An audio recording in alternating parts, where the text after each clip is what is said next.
All right, I'm going to go ahead and get started. I see 5 o'clock. I just want to say thank you to my panelists. I know people are clicking in and joining from all over. I'm really excited to introduce this topic. My name is Albert Murati. I'm here from Seattle, Washington. I'm here at the University of Washington. I'm an otolaryngologist, and I have the privilege of serving as the immediate past president of our National Academy of the American Academy of Otolaryngology Head and Neck Surgery. It's my privilege to introduce this wonderful team to you, which I'll do in just a minute. I know you guys are just logging in, but this is really our first medical student forum we're hosting in this format. It's the Academy, joined with other leaders from throughout otolaryngology from the Otolaryngology Program Directors Association, OPTO. It's part of the alphabet soup of our field.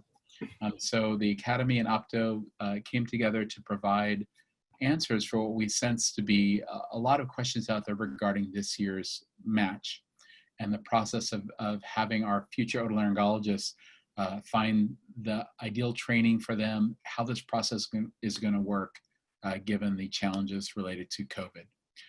We are super interested in getting this right and fostering the discussion. The questions that our panelists are going to engage with today came right from you, came right from your responses to this survey. According to my latest count, we have nearly 450 folks signed up to attend. So there's lots to cover, lots of ears, I hope lots of answers, maybe some more questions. So we'll be doing all of that.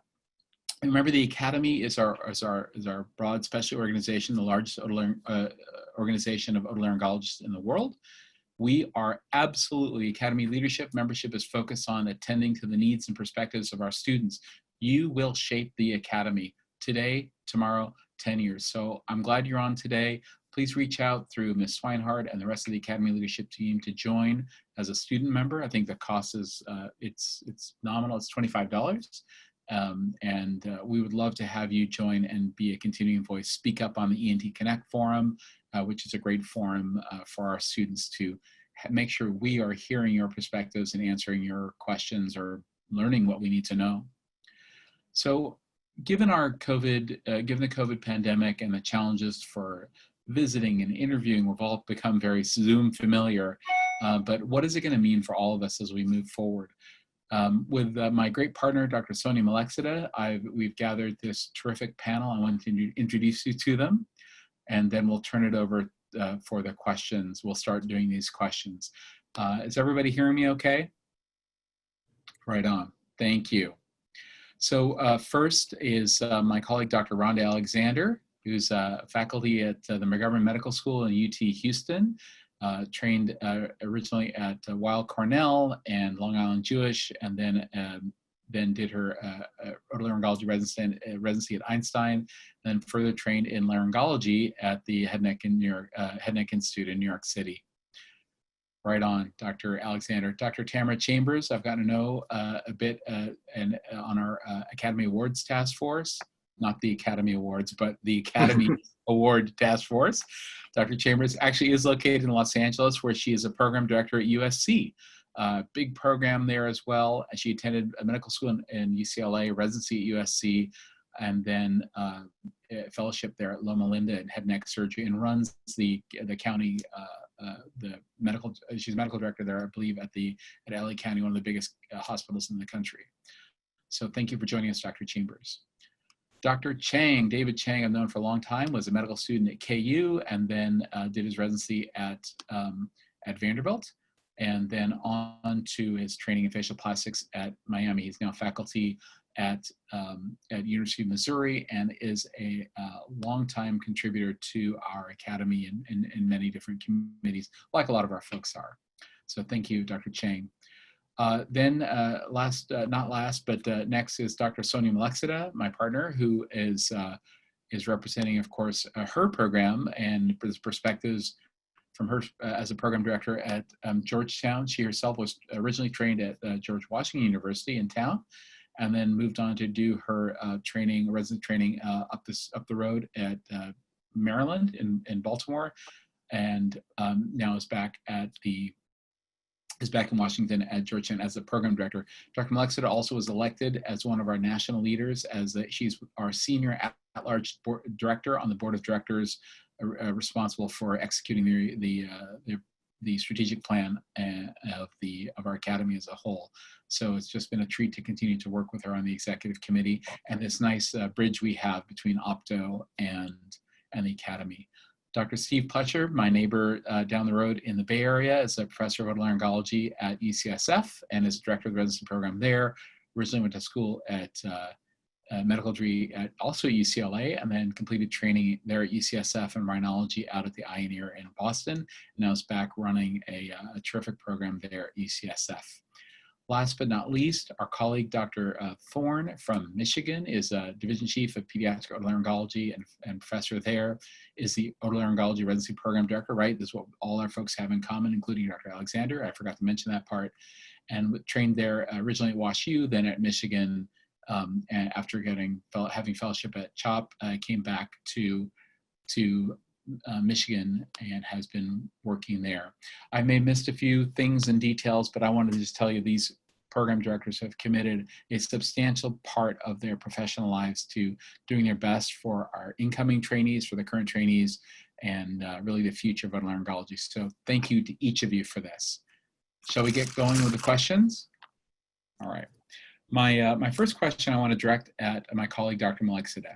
So Dr. Malexida, what are the specific challenges in your view, specific challenges for this year's season for recruitment, for matching?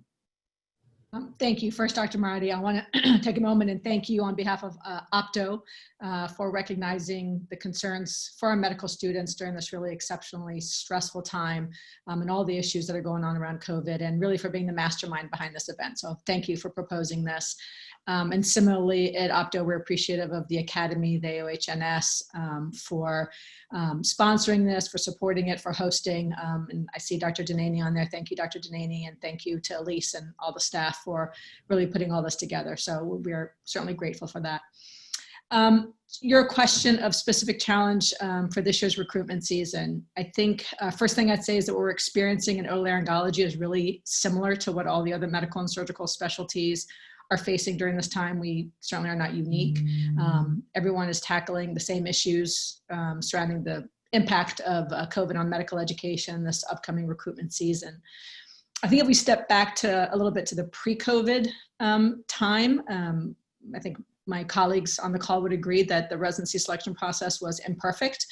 There are many issues that we've been grappling with. One of the ones that we talk about often at our meetings is this increasing number of programs to which applicants are applying. If I can share some statistics with you, in last year's application season, ERAS published some statistics where they had numbers that stated that applicants from US medical schools applied to an average of 65 programs, and the international graduates actually had to apply to an average of 137 programs, and this is for across all specialties. And so we all know that this certainly doesn't improve match rates for the medical students, and it really is just a burden. It's, substantial cost to the applicants. And then as program directors, we just get this unmanageable number of applications to review. And if we look more specifically at otolaryngology, Dr. Chang, who's on this panel, has published extensively on this topic, and he has a publication that's going to be coming out soon, but he's compiled some data.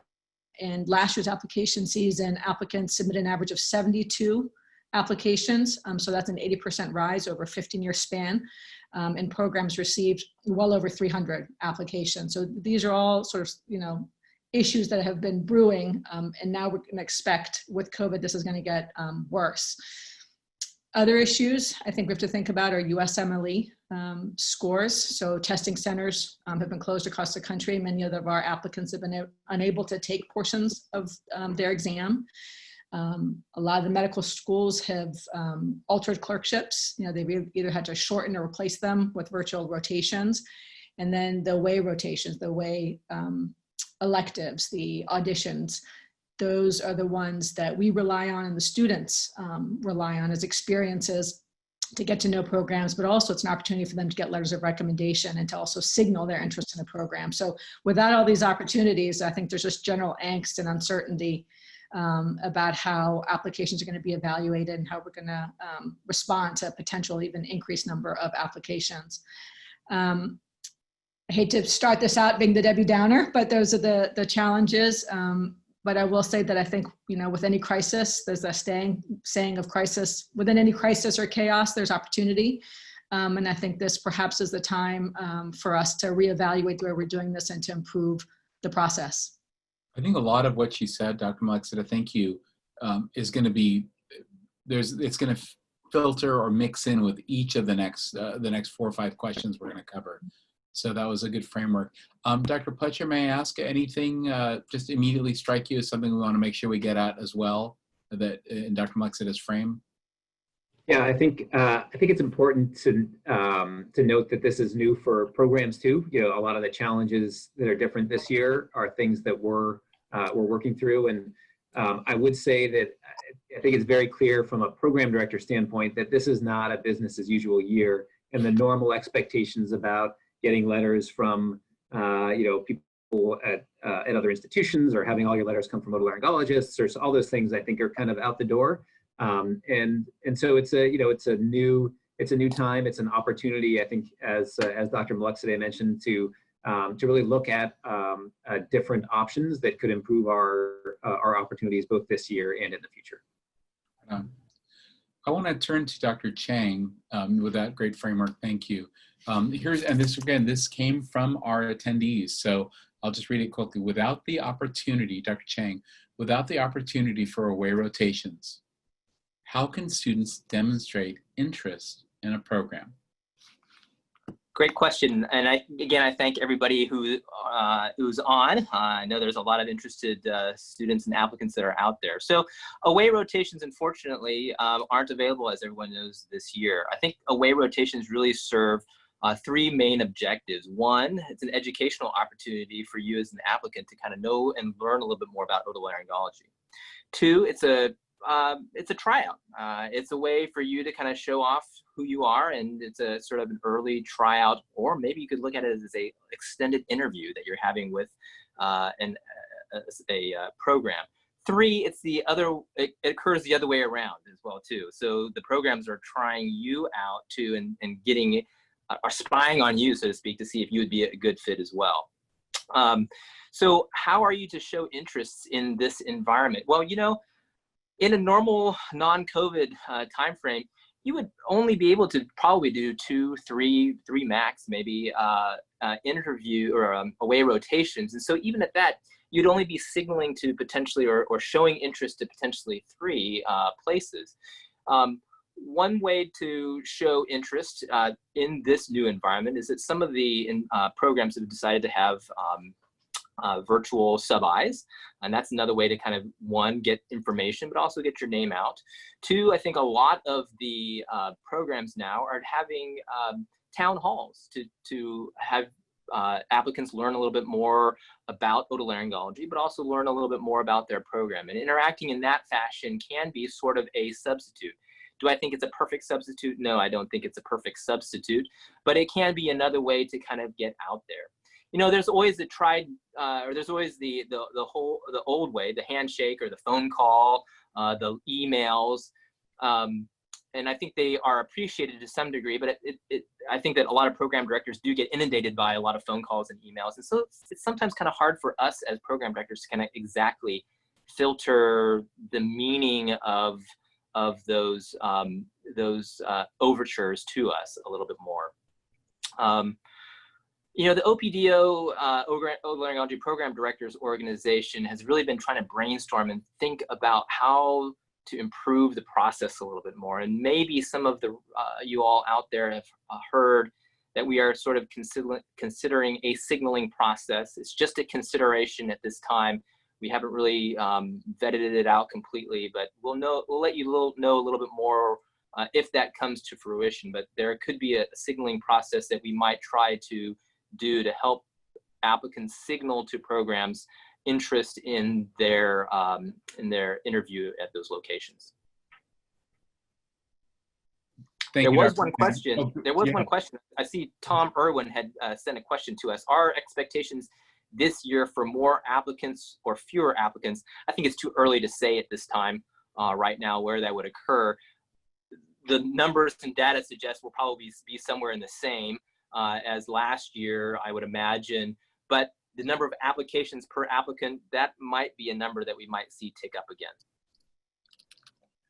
I want to thank you, Dr. Chang. Any of our panelists would like to comment specifically on Dr. Chang's answer or add to it, or maybe even contrast? How people will manage the lack of away rotations? I think one other thing that you really hope to feel about when you want to know about a program is knowing the kind of the climate and the culture of that program. And so I think one thing you can also do is reach out to even the program coordinator and ask them if you can be connected with a resident or, you know, maybe even an alumni, so you can get more information and learn a little bit more about the culture in that way also. Is that an Opto? Is that something Opto can do? I'm sorry, I'm ignorant. Is that a good reach, or should that be retail, like applicant directly to a program? Is there a central version of that? I'm sorry. I don't know. Nothing like that exists within Opto, so it's a direct communication. Okay, somebody's dog thinks it's a good idea. I just heard that. Okay, cool. Awesome. I have another question. I'm going to move on to Dr. Thorne. Thank you, Dr. Thorne. Again, these are essentially direct quotes from our folks. These are the most common things we got, the responses we got. So without away rotations, how are students going about getting letters of recommendation? I think you even touched on it. Who, what, where, when, and why? And maybe from the perspective, what is it, if I can touch the third rail here, what is it that folks are looking for in a letter of recommendation? Maybe let's get behind the curtain a little bit. Yeah. Thanks, Al. I think this is a great question. The short answer to some extent is I think the process for letters of recommendations will really largely be unchanged this year. And I don't say that to be a humbug or to try to sort of deceive you into thinking that it's not potentially more challenging. But really what you want to do is to approach faculty who can provide some personal insight into your qualities as a candidate. And another little tip that I sort of provide is when you're approaching faculty, ask them if they feel like they can write you a strong letter of recommendation. That does two things. One, most importantly, it kind of assures you that you're going to get a letter that's going to really support you. It also gives the faculty an easy out if for some reason they haven't had the experience with you or don't feel comfortable writing a strong letter. It gives them an easy way to sort of decline so that you can make sure that your application really best reflects the qualities that you have as an applicant. I think one big change that we'll probably see this year is that we'll expect as program directors to see more letters from outside of our community of otolaryngologists. And we recognize that applicants won't be able to do away rotations where they might meet and interact with a larger number of faculty. So I think we'll welcome and we'll expect to see letters from faculty outside of our specialty. Again, especially from faculty who can, comment personally about the skills that you would bring to your training, would bring to your career as an otolaryngologist that might not be, as evident from just reviewing your application. So I think that's who I'd be looking for if I were an applicant, and that's what I'm looking for as a program director are letters that really speak to the qualities that an applicant has and that I can't get by looking at a transcript or reviewing their publications or their volunteer activities, those kind of things. I want to get to know who the applicant is as a person. Thank you, Dr. Thorne. Comments on that? What do we do when folks are a little out of reach? I don't know if we're going to be covering this in another question, but what about our amazing future otolaryngologists who don't have a home program, so to speak? What do we do, guys? That's for all of you, by the way. This is Dr. Alexander. Hi, everybody, again. Wow, it is exciting, more than 200 of you here to listen to us. I would say, so really particularly this year for people who don't have a home residency program, I think it is absolutely incumbent upon you to help us by making that very clear. So if it were I would mention it in my personal statement. I think I put a lot of focus on the personal statement. I read every personal statement that I'm personally screening because I feel like that is your opportunity to tell me something synthesized that is difficult to put into the boxes that are in the ERAS application. When we're getting the number of applications that we do, it's hard for us to do the search and see if every medical school has a program. If your school doesn't have a program, help us by just saying it.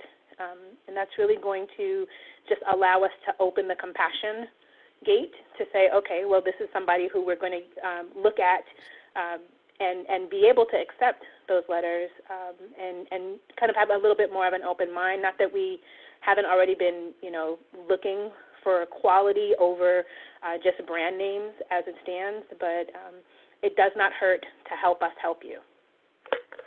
Right on. The compassion gate is generally open, just maybe a compassion boost. I have a question for Dr. Chambers, but one thing I just saw someone wrote in the chat, and this is my ignorance coming out. Are we doing individualized paragraphs? Is that gone? Just teach me. I think that maybe everyone knows but me. I'm sorry. I can talk to that a little bit. I think that individual paragraphs are not mandatory as they were very much expected in the past. The ability to customize your personal statement has always been there, even before otolaryngology asked for this paragraph. So feel free, if you're an applicant, if you need to or would like to highlight something more specific because you want to show that somehow that you're integrated to that program or have some insight into that program a little bit more, help us see that aspect, like Rhonda had mentioned, so that we can see that through in your personal statement. So feel free to customize if you like. Excellent. Any other comments on that? I would just add to that. So, feel free to customize if you like, and when there really are unique circumstances about your application to a specific program, then there's real value. But no, I want everybody to know that it is not required. Do not spend significant time, for each program feeling like you have to put in, something that is unique to the program. Excellent. I would just add on that too. I think it's also program dependent. So some programs may require it. So you just may want to look pretty carefully at the programs to which you're applying. But yeah, it used to be mandatory years ago, and then now we've made it optional. But some programs still do want that, and just look carefully. Thank you, Dr. Pletcher. Hang on, I want to make sure we understand. So you're saying that it should be clear to the applicant that a certain program they're interested in has a requirement. That should be clear to the applicant. They better, good to double check that. And even if it isn't required, you have the freedom to do it. Okay. Thank you, Dr. Pletcher. Yeah, so I was going to echo what Dr. Malexade said. I think the number of programs that do require the paragraph is very few. So don't be surprised if you don't see that. The other thing I would say is that I would go a little further than Dr. Thorne and say, if you just regurgitate what's on the program's website and add a program specific paragraph, it's probably maybe even unfavorable. I would advise against that. If you are doing it, the only program specific paragraphs that I would say had the biggest impact were the ones that said at the end that were applying to our program and said, and yes, and that's why I really want to come to UCSD. So just, those little kind of basics, make sure to, great program, just the wrong paragraph for us. As we transition to the next question, when I was back at KU, my first job at wonderful KU in Kansas City, the program, the director, the coordinator came to me and said, check this out. And we had interviewed these wonderful doctors and, Dr. Gerard, thank you for this. Dr. Marati, thank you for this, blah, blah, blah. And then she got a card and it was addressed to Dr. Bye, B-Y-E.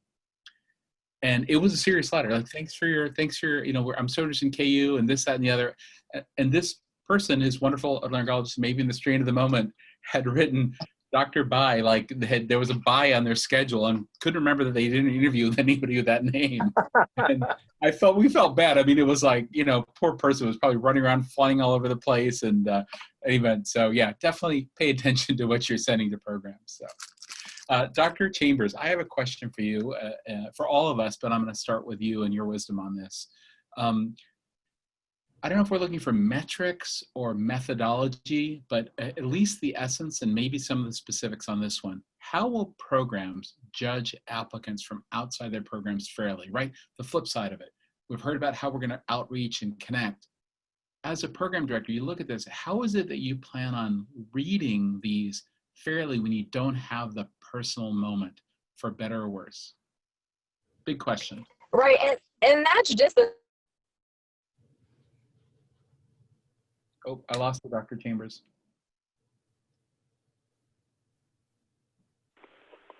Oh my! I just wanna jump in for while we're having technical difficulties with Dr. Chambers. Dear candidates, when not if, when you get your interviews, do everything in your power to be in a place where you have awesome internet when your interviews come up. Like, I expected there to be so much generosity when there is the actual interviews occurring, but do everything you can not to be in a car during your interviews, or like literally just like put fences around yourself as best as you can and be on the good internet, even if that means plugging into a wall. We're trying not to give you any excuses to discount us, but please give anybody else an excuse to discount you. Like go to the local library if that's the best internet you have, but set yourself up for success. Dr. Chambers is on the West Coast, and they're just getting done with work. So those of us on the East Coast are like, well, what's wrong with them? It's late at night. No, it's not. It's daytime still. They're still in transit. So, like, just be conscious of time zones too. That not everybody is. It's going to be sunset on the East Coast, and it'll be bright as day on the West Coast. So we all have to remember that this is not normal. Right on, right on. Let's, and I know Dr. Chambers is going to get back on. So how do we, again, methodology and the spirit, how do we judge people who we just have paper and you know, that virtual interview? Maybe it's better. I don't know. Tell me, join in, Dr. Chang. What do you think? That is so hard. I think that is the challenge of being a program director and selecting applicants. I mean, we have this sea of great applicants every year. And I think as otolaryngology, we are very blessed that we have a lot of high quality applicants that are out there. And how do we distinguish them all? I think that's very hard. Yes, we have our biases, whether it's a regional bias, whether it is an institutional bias. But I think that realize that, you know, a lot of places, a lot of programs match well outside of their own institution. We're not all, you know, inbred kind of institutions. And so we're looking to diversify.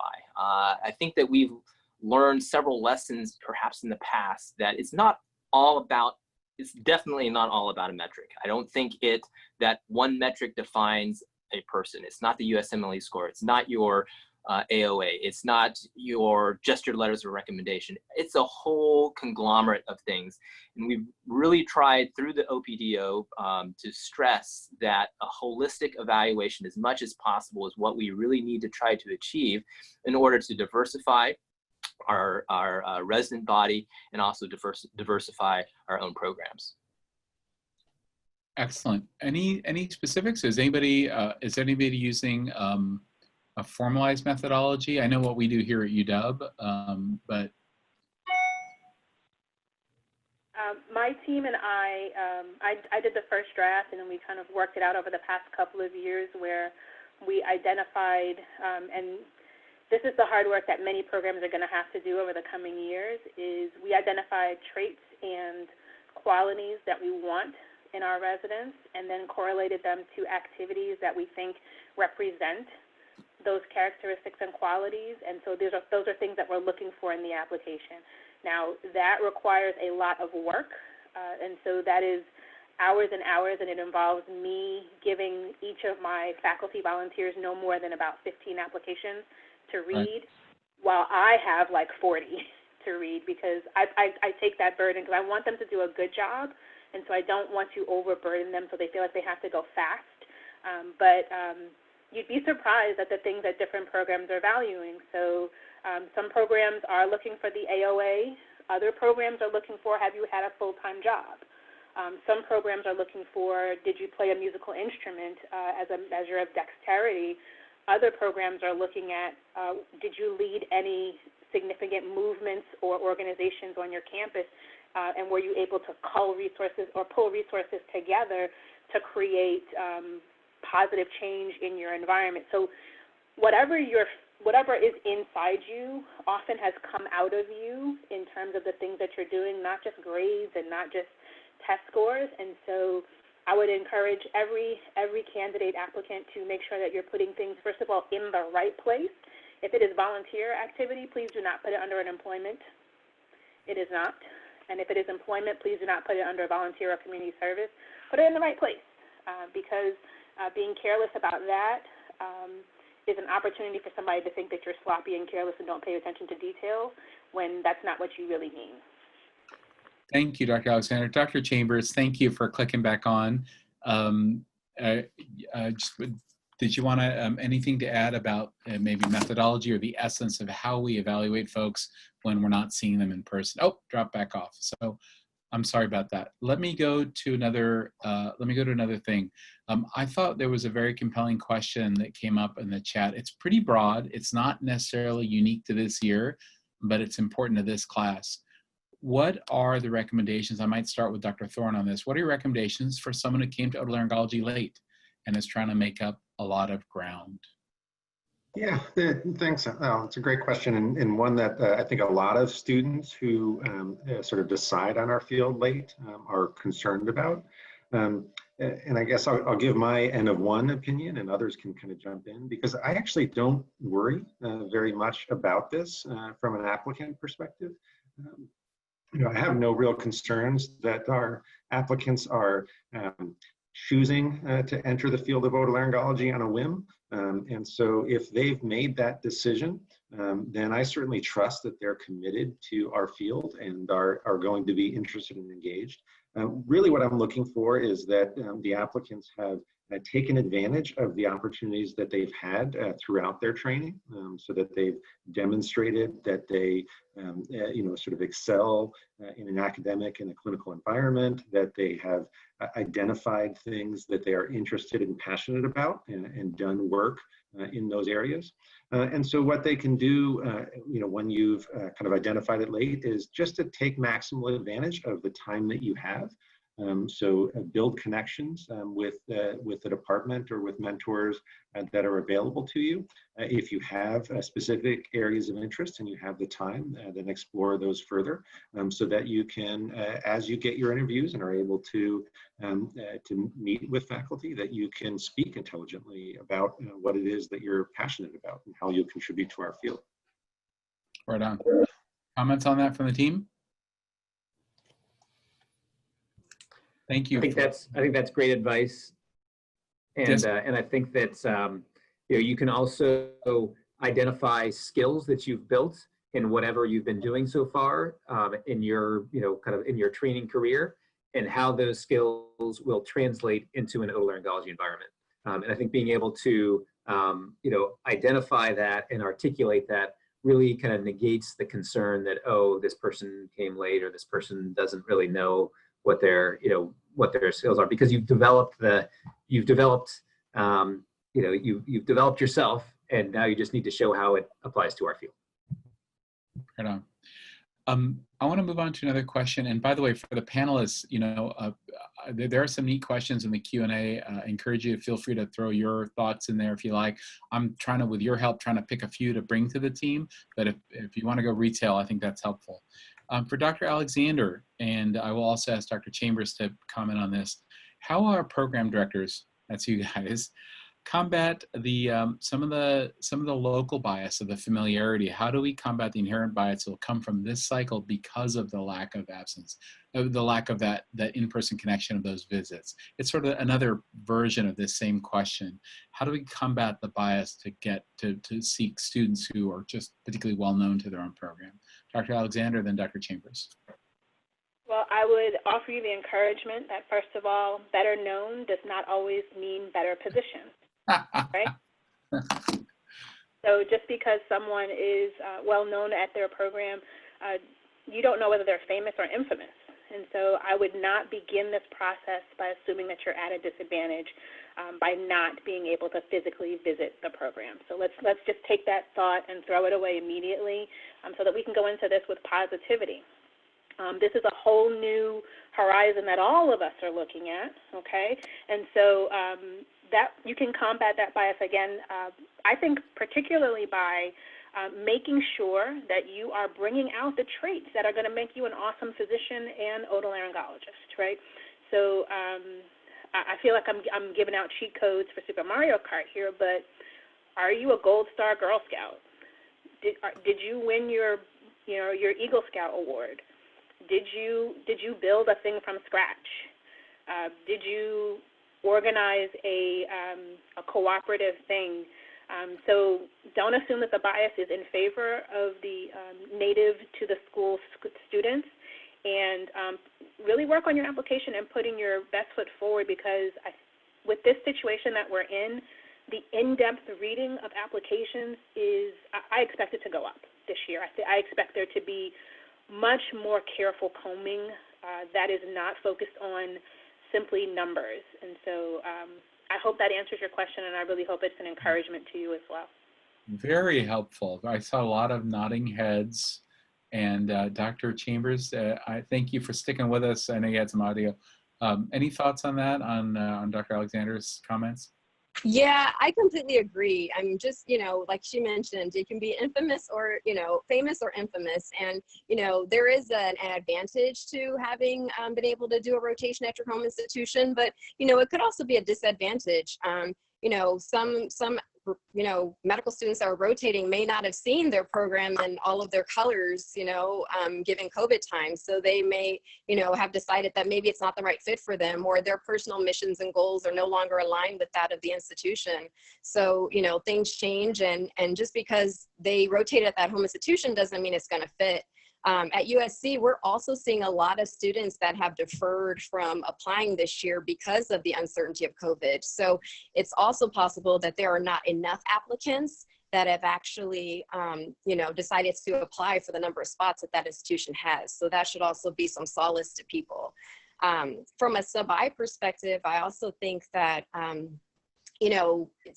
think it levels the playing field. I think that if we had all had the opportunity to backpack across America and visit every single otolaryngology head and neck surgery program, we would all want to do that. But, given time and limited resources, many people have not been able to do that. Maybe you have one rotation that conflicts with another, or, your timing, or whatever it was. And I think that, not being able to do sub-I's this year actually levels the playing field in a lot of ways, so that everybody has an equal opportunity despite their, limited resources or time, so that we get an assessment of everybody despite where they're coming from. Wow, that was great. That was great. I'm going to stick with Dr. Chambers for a second. One of the other questions from our attendees was, from your sense, what are there aspects of the actual application that will be more maybe not scrutinized, but maybe emphasized this year to contrast this year from prior years? Dr. Alexander suggested that we're going to sense that there's going to be more scrutiny, more thought put into it, not just USMLE score, which school, which letters. Do you have a sense of what those things might be? I think you have to think about it holistically. I mean, the same way as we approach medicine, it's not just, treat a number, treat a value. I think that, the applicant that you're looking for matches with the ideals and the values and the culture and the mission of that institution. And so if you feel that certain way, or you feel that you're a good fit for that, I think that you should express that in your personal statement. And I think that it's the conglomerate of all of the things. It's the, you know, it is the scores, it is the personal statement, it is the activities, and it's all of that of who you are and what type of individual is going to be able to come to a program and thrive. And, you know, in that residency program, that's who we want. We want somebody, not just who you know, who matches, you know, remember the match is it's a real marriage. It's 5 years, 5 to life for some of us. And you really want to, you know, find a place where not only is that place, you know, a good fit for you and you're a good fit for them. So I think that it's the conglomerate of all of the things that you're going to fit into their family. Right on. Wow, that was great. Thank you so much. I have a question. It's a bit of get a little not nitty gritty, but very detailed. I'm going to turn to Dr. Thorne. Can you update us from program director's perspective, your thoughts about how will step 2 CK scores factor in the application review process? Yeah. So I'll answer briefly because I would be interested to hear what others have to say, because I think it may vary. Speaking for our program, we really have no cutoffs for any of the STEP scores, and no real sort of expectations to see the CK scores. In general, STEP scores are really pretty poor predictors, except at the lowest margin, where there's some risk of failure of future standardized tests. So my general advice is, if you're confident that you'll do better on your Step 2 scores, then go ahead and take them. But especially if your Step 1 score is low. But if not, I would say to the applicants, don't worry about it. We understand that there's significant disruption in the ability to take some of these STEP exams, and I won't be expecting to see them necessarily. They also don't. They just don't help me very much. What do you guys think about that? You know, I think that every institution has figured out there may be their own algorithmic process. Some people wait. We'll give so many points to the Step 1 exam, so we give so many points to the letters of recommendation. That is not a universal process, and everyone has a different algorithmic process. So there could be some institutions that are out there that put a certain weight to each of those examination scores. And so it's really difficult to say. But like Dr. Thorne said, I think we made a big hullabaloo about just STEP scores in general, and made too much of a big deal about the fact that they really are, in the end, not a great predictor, as Dr. Thorne had mentioned, about the success of a resident. And that you residents or applicants, you're more than just that number that you've been assigned to in that STEP score. At least here at the University of Missouri, I don't use an algorithm. I believe that, you know, if you had an algorithm, then the great accomplishment that you might have had if you went to Kenya and started a mission program there couldn't outcompensate for if I weighted the Step 1 score too high. So we try to look as much and holistically as possible without pigeonholing what we specifically preference, because I just feel like we don't want to have a cookie cutter residency. Right on. Any other comments? That was an important area. I would echo those thoughts too. I think we know that they're not predictors of how you're going to be as a resident or how you're going to be as a physician, these scores. And I think more and more programs are putting less emphasis on it. So I think it's going to be less looked at moving forward. It is hard to, the science of it, is being better understood. In this fantasy, all things being equal, would it be nice to have somebody who did well on this one semi-universal, however imperfect thing? It's just never really equal, right? I mean, that's the issue. It's just I think people have historically put too much weight into it, it seems. You can be book smart, but you may not be people smart. You may have great knowledge, but you don't know how to operate in a hospital environment. So we're looking for all those qualities, not just your number. Yep. Dr. Malexida, I have you down for my point person for the next question. This has been sprinkled into the conversation in several ways. So specifically, how can students learn about specific programs? What advice would you give? We're hearing about these webinars and things like that. How do students figure this out? What's your best advice? So I think the students are probably much more savvy than we are as old program directors, and they have done a great job of, creating Twitter conversations and things going on social media. But similarly, programs are also having to beef that side of their portfolio up, because we don't have the opportunity to woo you on a way rotation, have you come to our program to show you what we're about. You can't get a sense of what our culture is in person. So I think programs are really putting a lot of effort into their websites, into their social media presence. Many programs are doing virtual sub-Is or virtual Q&As, virtual opportunities to meet residents. So I encourage the students to take advantage of that. I also worry a little bit that it becomes overwhelming, and I worry about the well-being of the students, because I see some of my students are panicked. I can't make it to all of these virtual events. They're on rotation, so their time is also limited. I would tell you not to worry too much. I don't think programs are really keeping track of who is joining and who's not joining. I think that's one of the concerns that some of our students had is, if I don't sign up and they don't see me, on one of their virtual events, they're going to think that I'm not interested in their program. I don't think that's the case for the majority of programs out there. But it's just finding all these opportunities, these virtual opportunities. And I'm open to emails from students. I've received quite a few. I've had a couple conversations. So I think I can't speak for all program directors. I think most would also welcome those, and I'm happy to talk to you if you have any specific questions about the program. So I think this is a time where we need to, think outside the box and communicate and, put yourself out there. I'm going to jump in here as the fifth Beatle here, that's eighth Beatle, whatever it is. But, I having done this for a while, I do wonder, what has gone into my head and my desire to advise students interested in otolaryngology. Hey, I'm Dr. Marty, I'm interested in otolaryngology. Where should I apply, right? So what do I think of instantly? And the point of this to our attendees is understand yourself. We're all growing up. I'm at 54 and I'm still trying to figure it out.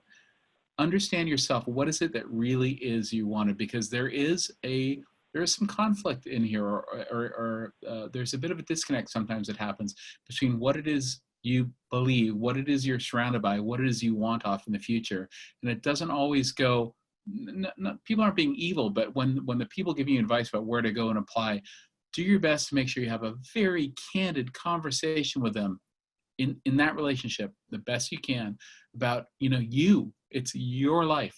What is it that you want? And make sure that faculty member or that advisor, maybe it's a wonderful person in private practice who's got a great broad wisdom about the field, but that they understand you and they can help you give their best advice. And even if it's unintentional, that's not about them, but it's about you. Because I sense that students deal with this a fair bit. There isn't evil necessarily. I'm probably some bad actors, but people really want to give good advice, but what they want comes comes out in their advice so much, and just make sure they're tuned into your radio station and not the other way around. So big speech there. Sorry. I get to do one every now and then. So moving on with the questions. So thanks, guys. You guys are doing great. We've got a lot of stuff in the chat. I know, feel free to pick some of these. We'll do the Q&A. I want to just get on the last couple questions. How are specific, Dr. Alexander, could you tag on to Dr. Malexita's answer? We've talked about the mechanics of the connections. What about the essence of the understanding the programs? How are programs that you've seen colleagues around the country displaying or sharing the essence of who they are in this day and age when we can't have people visit? What would you advise? What are you doing? Tell me more about that, conveying the essence of the program.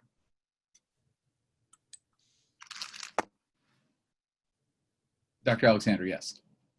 Okay, I go first. Okay, I just naturally defer to Dr. Malexita because I admire her so much. She's amazing. I say my personal philosophy is reveal your inner dork. And so the programs that, like, otolaryngology is cool, but we also are not cool, okay? So realize cool in the very, very niche ways. And so I know that my institution is already been on top of this, and they're creating a video that is about Houston and our hospital systems where our residents work. So that would give kind of like the big framework, and then we were already working for a couple of years on a publishable YouTube-type video that was going to be about our program. That certainly timeline has moved up. But I think that at the very least, like, not every program has people who really know how to work even just iMovie. And so please be gentle with us. One of the opportunities that is going to be essential, just like on interview day when you have unsupervised time with the residents and you see how they interact and also how what they have to say spontaneously when the faculty is not around, pretty much every program is going to give you some opportunity to have an online environment with the residents that faculty will not be allowed to attend. I think that's very important to me, that I not be present to supervise or kind of guide or bend in any way just by my presence.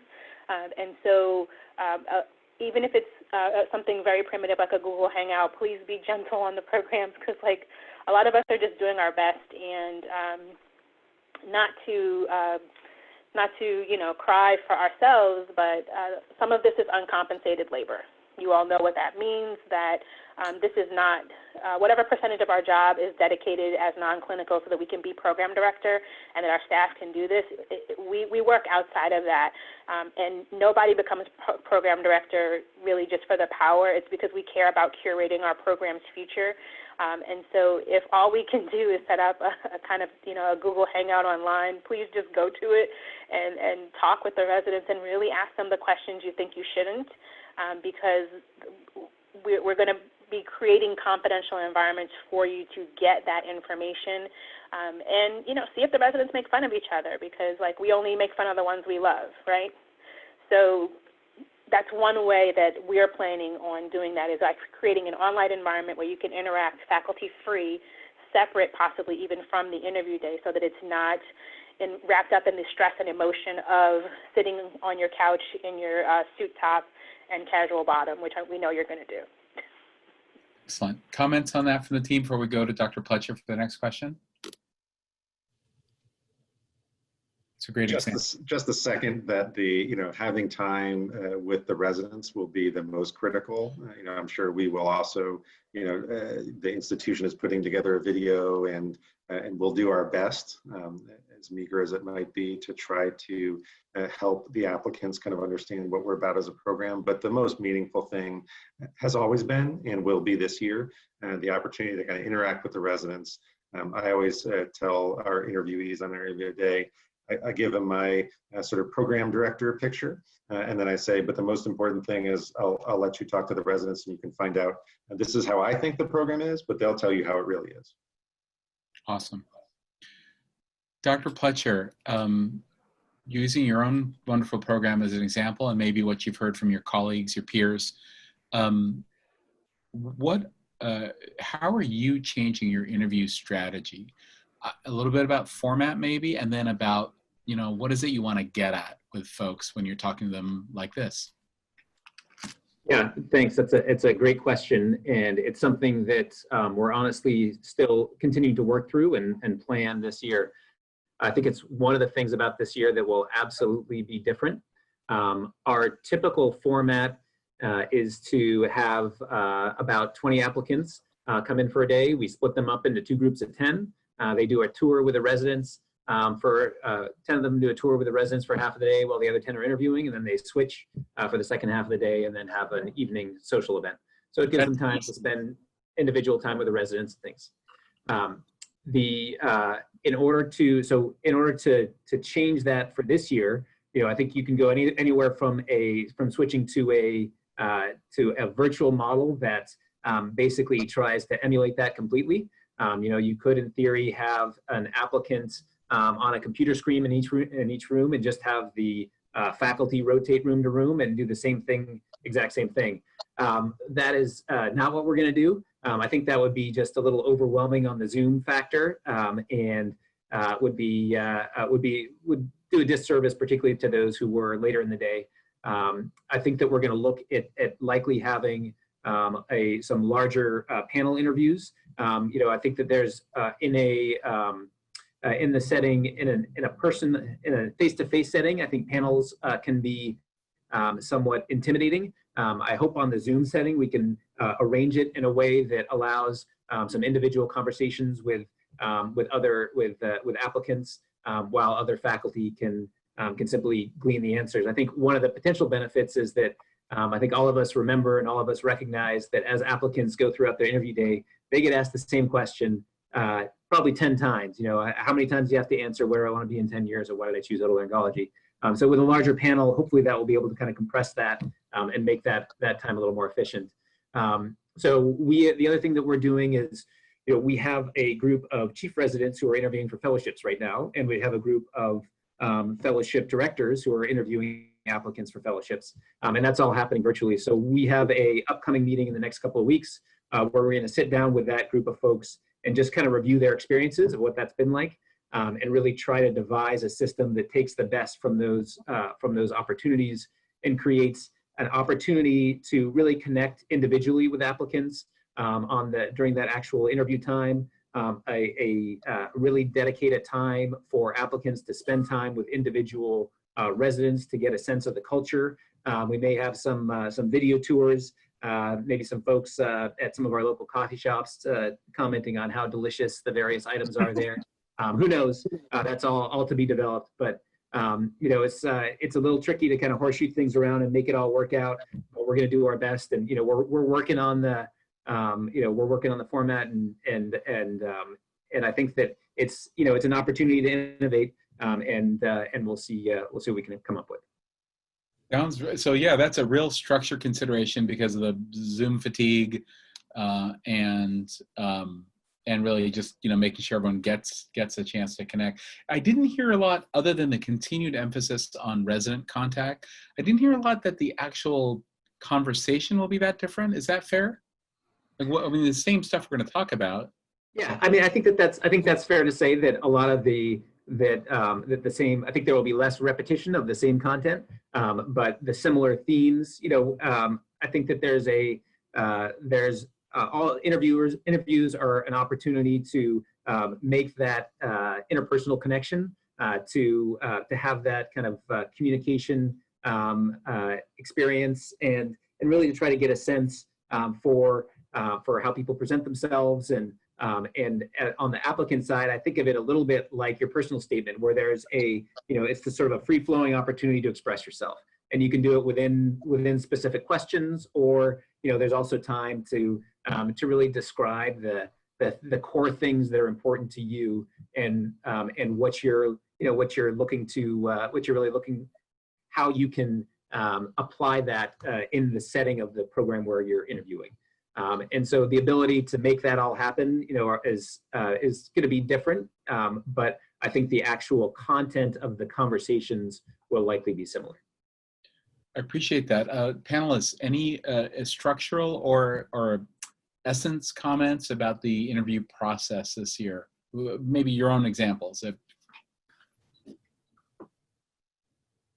The one thing I want to hammer home is that this is new for us, just as it is for the applicant. So we're trying to figure this out. So be patient with us, as Rhonda had mentioned. Excellent. Excellent. Good.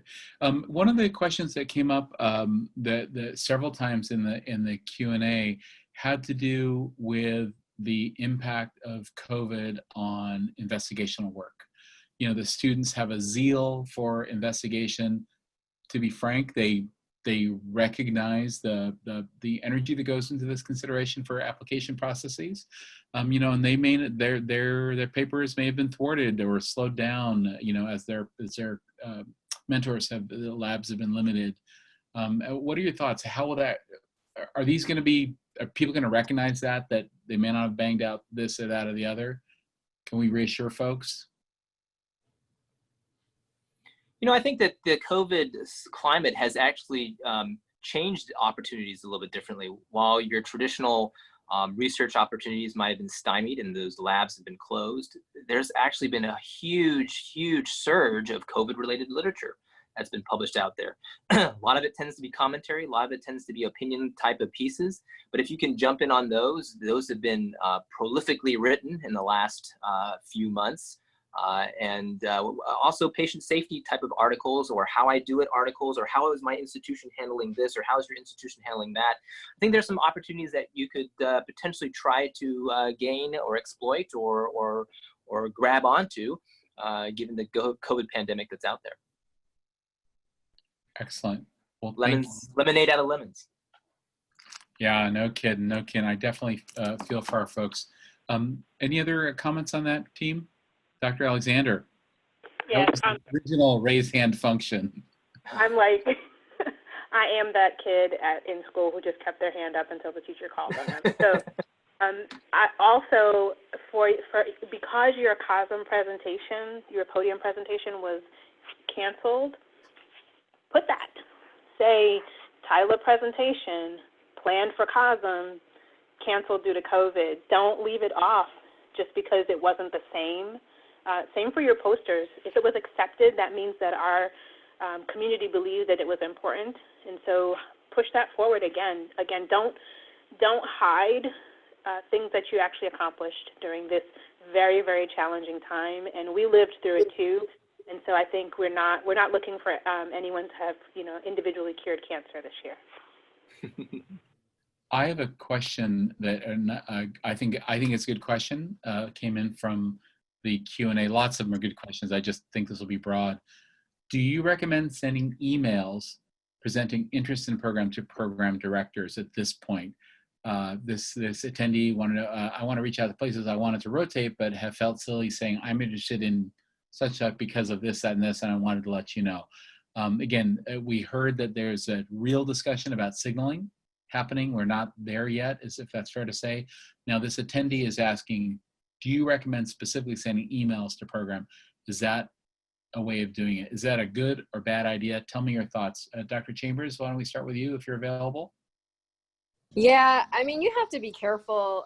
You don't want to spend all day and all night sending a gazillion emails to everybody. But if there are particular programs that you feel are very, very well aligned with your mission, your personal beliefs and values, or you have particular questions, or you want to speak to, as I mentioned before, one of their residents or one of their alumni, I think that that's appropriate. But I definitely, I don't want all the medical students to spend all night tonight sending an email to every single program director saying, just so you know, I really wanted to come to see you, but it didn't work out because of COVID. So I think we have to be careful with that. But if there is some particular interest, or you are particularly, keenly aligned with their mission, their values, you think that you're going to be a great fit, then yeah, I would encourage that.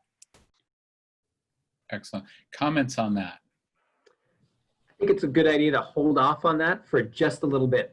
The timeline of everything has been pushed back this year.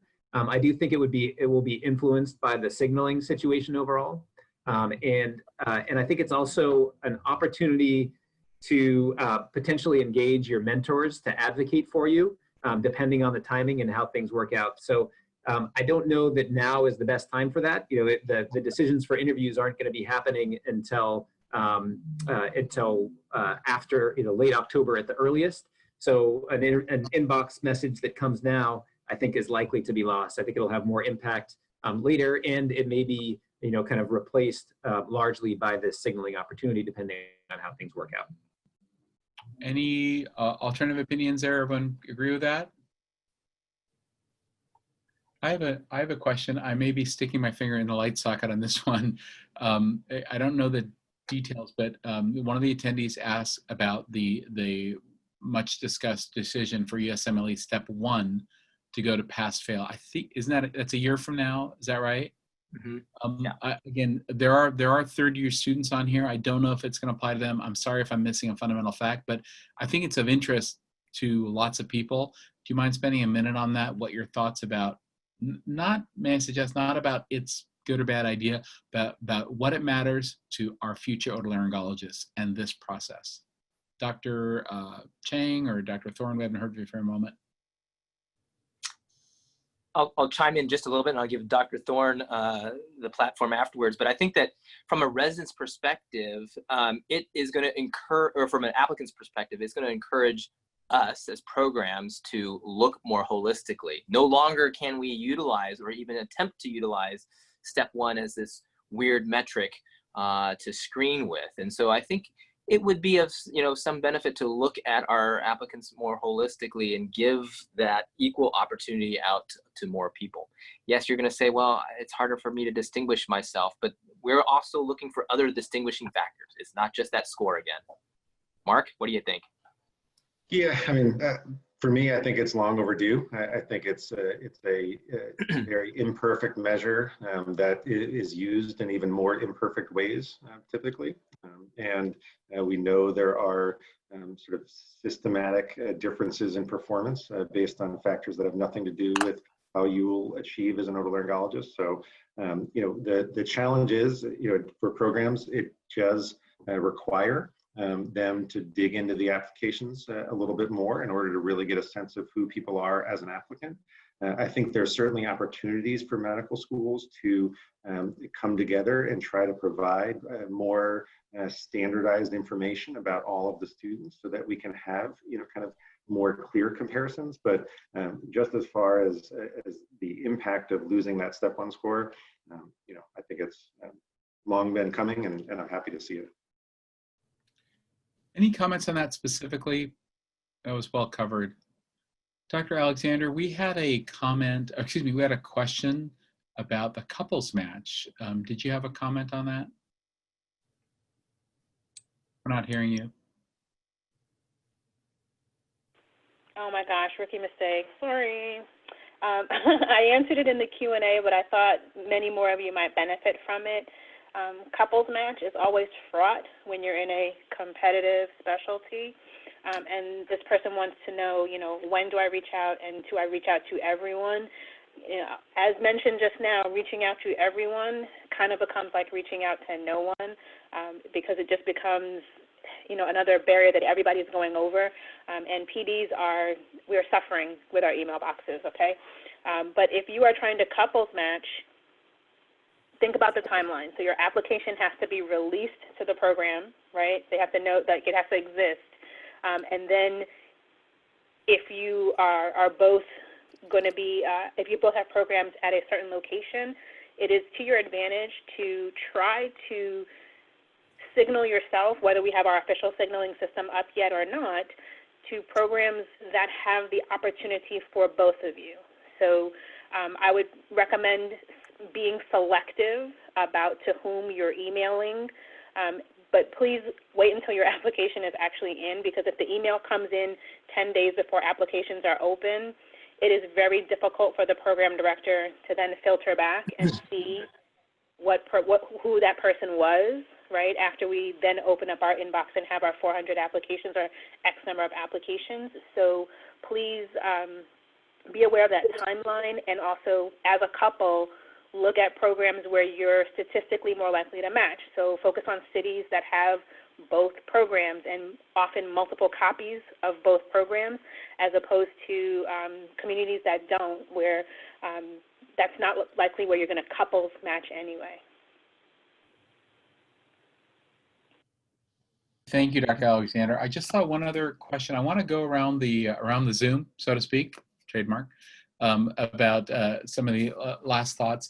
One of the attendees asked for a really interesting question: is how do you expect the number of interview invites offered by programs to change this year when the interviews are not limited by travel? I'm guessing a lot of it has to do with faculty not seeing patients is going to limit a lot of that, but are we going to do more? Are we going to do less? What are your thoughts?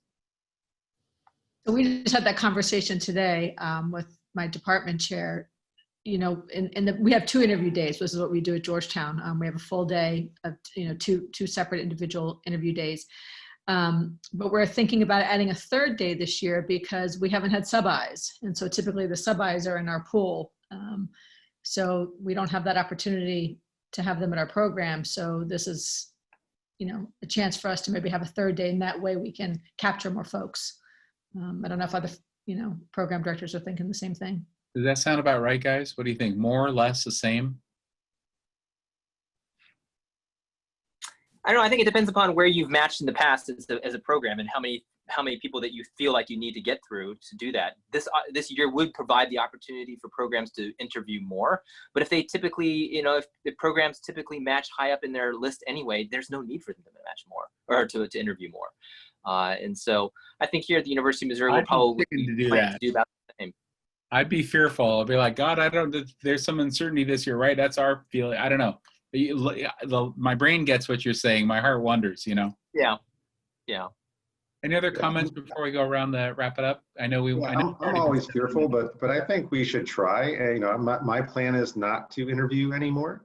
And I think in general, as programs, we should try to not increase the number of applicants that we interview, because then I think it just puts more burden on our students, and it probably is there to allay our fear and not as a way of better, evaluating a pool.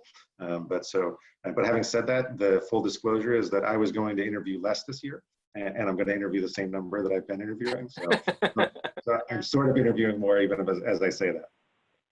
Excellent. And just a note to us PDs from the chat.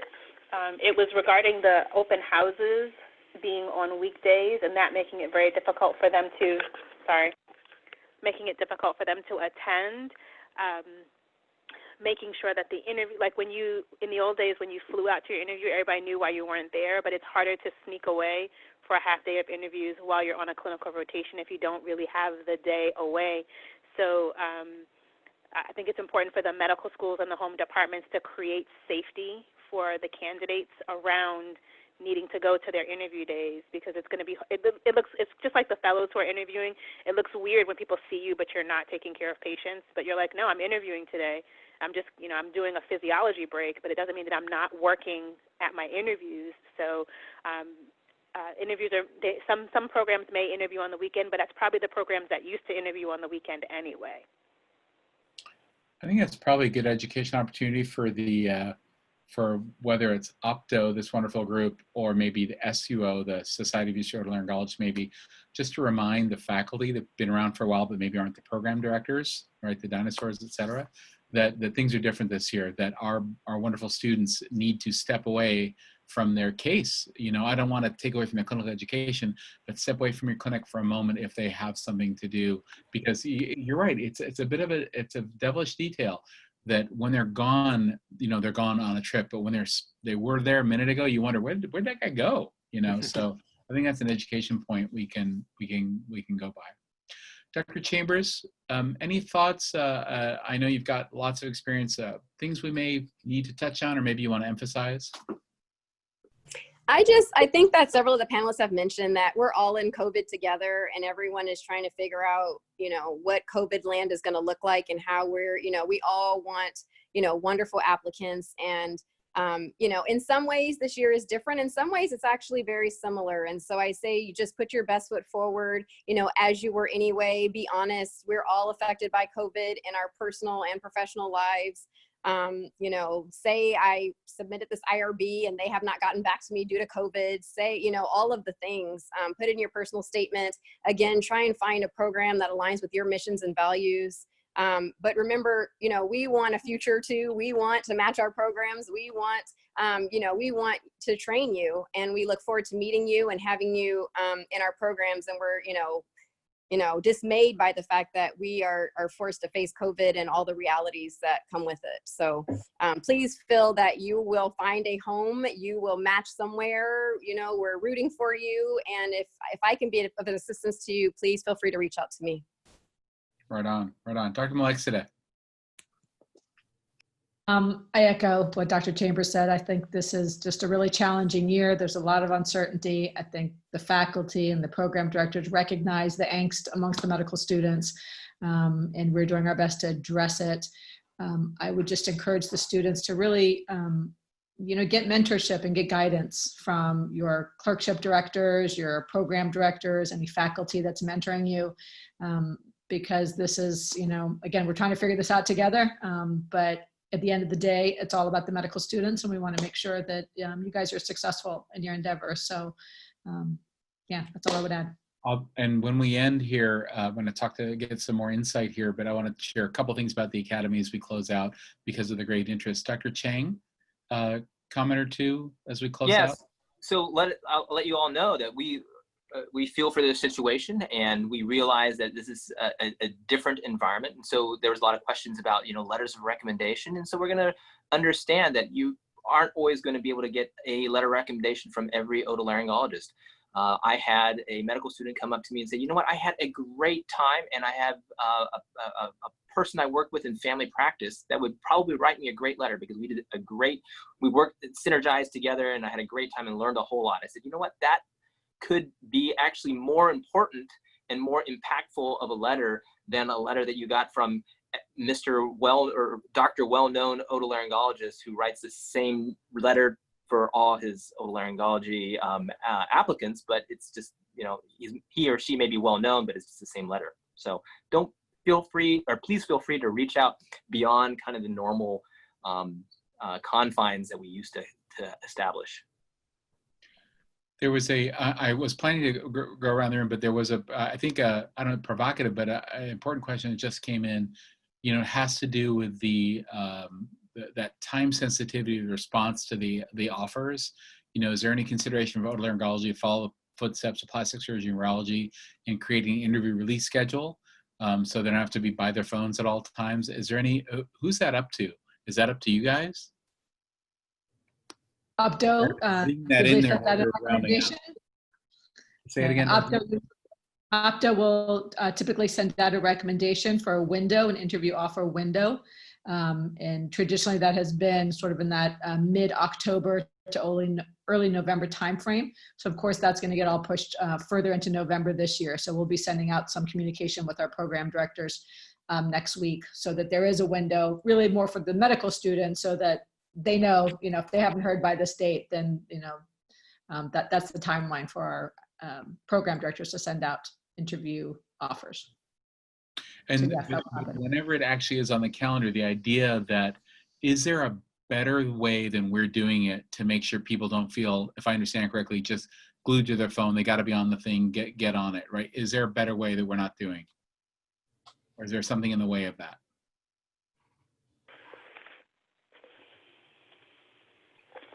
My program, I know, I'm such a dork, but my program, I have committed ethically to never having more offers extended than we have interview slots available. Now, that doesn't mean that the day that you can come is the day that's the slot that is available. But if we have 5 spots, I will only ever make 5 offers until those people say yes or no. I try to give at least 36 to 48 hours, and I even in ERAS send a message that says your invitation is about to expire. Oh. So I know it's difficult to keep up with, and it's anxiety provoking, and you're still doing clinical rotations. I love it, Mark's a nerd like me. But you should check your ERAS registered email no less than twice a day while this portion of your life is active. Because missing and your junk, like your junk folder as a part of your check, because it would be heartbreaking to open an email that says, we have not heard from you in the past 4 days. We are so sorry. We must withdraw this invitation. Dr. Thorne, thank you, Dr. Alexander. Dr. Thorne? Yeah, I mean, I think the idea, I'm also really concerned for our students in terms of how tethered they feel to their devices and phones, and I've heard kind of horror stories of students who are driving down the highway and their alert goes off and they feel they need to swerve off the road so they can check. And so I would really love to see us, move towards having a kind of standard date and time that we offer interviews across our specialty. I was joking with our opto group earlier that this year we're tilting at the windmill of trying to get this signaling program in so that our applicants can reliably express their signals and get the interviews at the programs they'd most be interested in. If we're successful there, then I would love to work next year to try to get us to get a standard kind of interview invite. I think that would be a great service to our students so that they can enjoy their work of being a student during this interview season and know that they'll have a set time for when they'll get their interviews. Thank you, Dr. Thorne. Dr. Pletcher? Yes, I want to just put a plea out there to everyone. Do not be afraid to cancel interviews this year. Cancel them early. Don't cancel them the day before. But, you know, I think it's been put out there that, you know, with the, since you don't need to travel to do interviews, since the timing is likely going to be different, that people could do a lot more interviews. Don't interview at 30 programs. It's not going to help you. We're all one community, and these are all your future colleagues, and we all work together. You know, I'm sure when people first start getting interview offers, of course, you accept those. It's totally understandable and reasonable, and no program is going to hold a grudge if you say, you know, I really appreciate that, you know, the interview offer. You know, I accepted initially. I'm now overwhelmed with offers. And I'm going to politely decline and give this opportunity to one of my future colleagues. You know, that to me is someone I will remember, whereas for good reasons, not for bad reasons. So please, you know, keep that in mind as we move forward in this process.